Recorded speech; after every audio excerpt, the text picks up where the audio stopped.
Hai, kembali lagi dengan saya Jessica Merlin Semolang dengan NIM 200611020016. Di video kali ini saya akan membahas materi mengenai revolusi industri. Video ini dibuat untuk memenuhi tugas dari mata kuliah Manajemen Teknologi dengan dosen pengampu Memak Dalena Wulur, Sarjana Ekonomi Magister Manajemen. Sebelum lanjut, jangan lupa like, comment, and subscribe.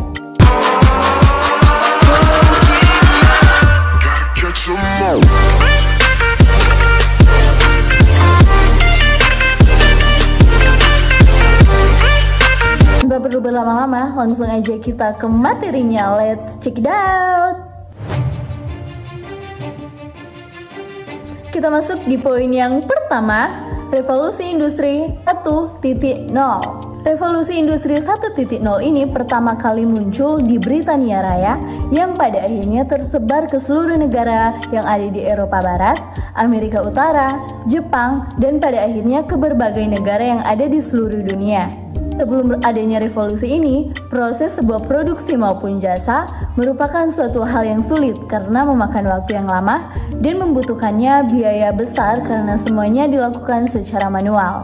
Dengan adanya revolusi tersebut, segala proses produksi yang ada menjadi lebih efisien, mudah, dan juga murah, tepatnya di Inggris, di mana mesin uap tersebut digunakan sebagai keperluan alat tenun mekanis pertama yang dapat meningkatkan hasil produktivitas industri di sektor tekstil.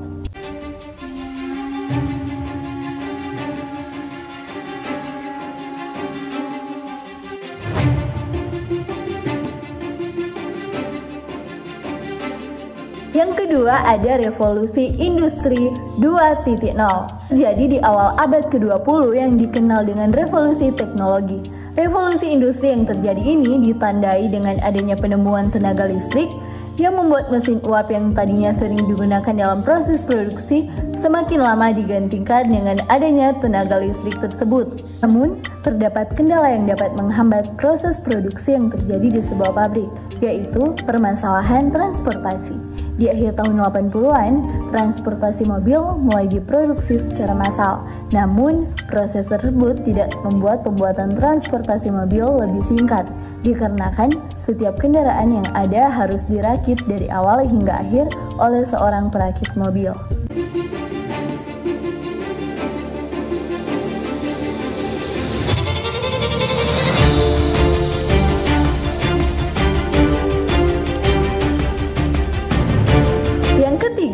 Revolusi industri 3.0. Kemunculan revolusi industri ini yang terjadi pada akhir abad ke-20 ditandai dengan adanya teknologi digital serta internet. Jika dibandingkan dengan revolusi industri terdahulu, di mana revolusi industri 1.0 yang dipicu dengan mesin uap, 2.0 dengan adanya ban berjalan dan juga tenaga pembangkit listrik, revolusi 3.0 ini dipicu dengan adanya berbagai mesin yang dapat bergerak dan juga berpikir secara otomatis yang dibuat dalam bentuk komputer dan robot.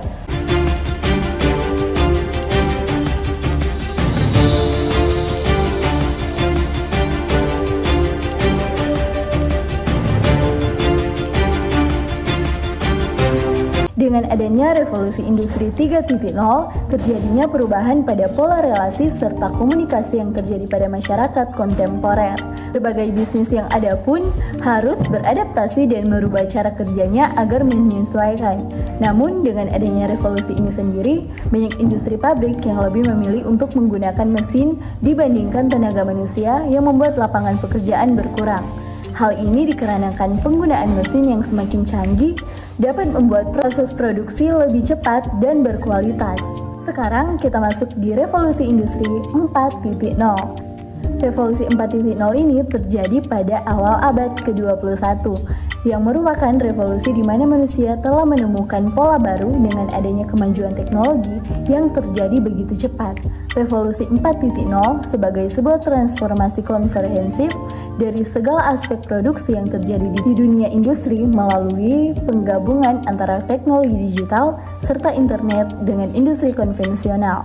Revolusi industri ini menekankan pada unsur kecepatan dari ketersediaan sebuah informasi, yaitu sebuah lingkungan industri di mana seluruh entitasnya dapat selalu terhubung serta mampu berbagi informasi dengan mudah satu sama lain, sehingga perubahan yang dibawa adalah peningkatan efisiensi yang setinggi-tingginya pada tahapan rantai nilai proses produksi.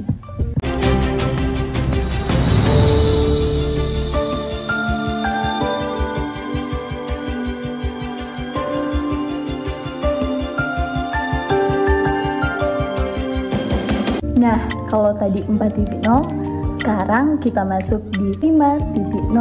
Konsep revolusi 5.0 ini memiliki misi utama meratakan kesejahteraan kepada segenap lapisan masyarakat dengan manfaatkan teknologi kecerdasan buatan dan Internet of Things atau IoT.